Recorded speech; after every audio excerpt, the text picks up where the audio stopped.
Bismillahirrahmanirrahim. Assalamualaikum warahmatullahi wabarakatuh. Alhamdulillah Rabbil alamin. Wassalatu wassalamu ala asyrafil anbiya'i wal mursalin wa ala alihi wa sahbihi rasulillahi ajma'in. Allahumma salli ala Sayyidina Muhammad wa ala ali Sayyidina Muhammad. Para pemirsa yang dimuliakan Allah Subhanahu wa taala, kembali kita pada kesempatan ini mengambil pelajaran dari ayat-ayat Allah Subhanahu wa taala untuk kita jadikan sebagai prinsip bagi kita dalam menjalani kehidupan ini. Pada kesempatan ini kita coba akan lihat firman Allah Subhanahu wa taala yang terdapat di dalam surat Al-Baqarah ayat 237. Bagian penggalan dari ayat tersebut.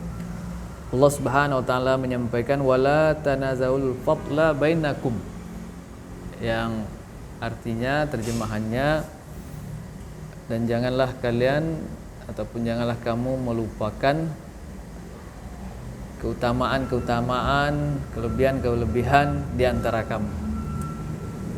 Ayat ini memang diawali dengan pembicaraan tentang tolak dan mahar, ya. Dan kemudian bagaimana seorang perempuan yang sudah diijab kabul, ya, tetapi tidak dilanjutkan, maka ada ketentuan-ketentuan dari Allah Subhanahu wa taala terkait tentang itu. Dan kemudian pada ayat yang singkat tadi terkandung pelajaran tentang akhlak dalam bermuamalah, bahwa sejatinya seorang mukmin senantiasa fokus kepada kelebihan-kelebihan, keutamaan-keutamaan yang dimiliki oleh orang lain. Kalau di sini ayat ini berbicara tentang kelebihan antara satu dengan yang lainnya, antara suami dan istri, maka ini juga maknanya bisa diperluas, ya. Dan itu bisa berlaku untuk interaksi kita di dalam kehidupan sehari-hari. Sekali lagi, dalam menjalani kehidupan ini kita dituntun oleh Al-Quran dalam melihat seseorang itu fokus kepada keutamaan-keutamaan ataupun kelebihan-kelebihan yang dia miliki, sehingga dengan itu kita tetap memberikan penghormatan kepada mereka ataupun juga memberikan hak-hak kepada mereka. Karena pada hakikatnya kelebihan yang ada pada diri mereka itu adalah bersumber ataupun berasal dari Allah Subhanahu wa taala. Lalu para pemirsa yang dimuliakan Allah Subhanahu wa taala, ini juga tentunya tidak menafikan terkait bagaimana kekurangan yang dimiliki oleh seseorang.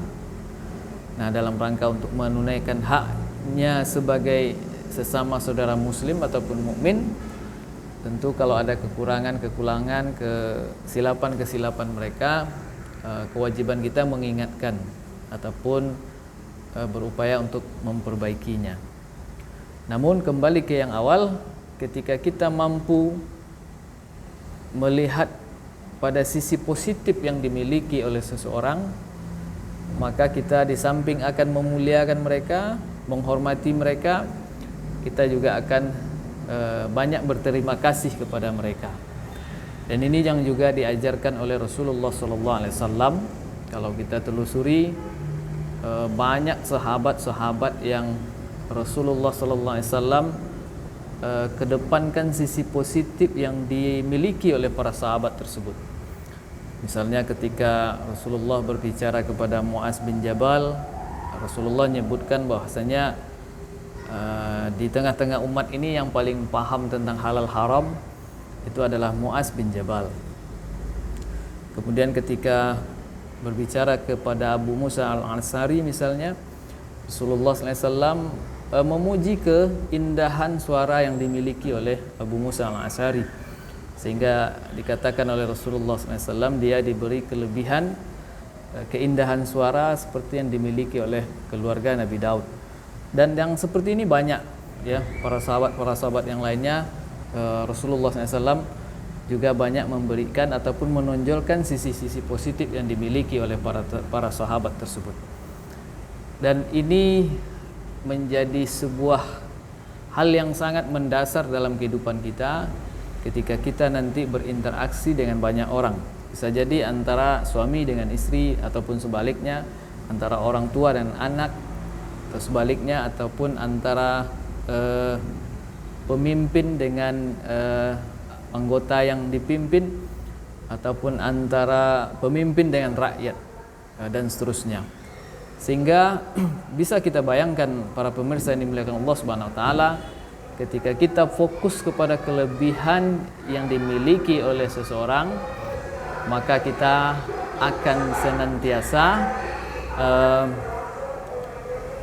menularkan semangat positif di dalam kehidupan ini. Mudah-mudahan yang singkat ini bermanfaat. Assalamualaikum warahmatullahi wabarakatuh.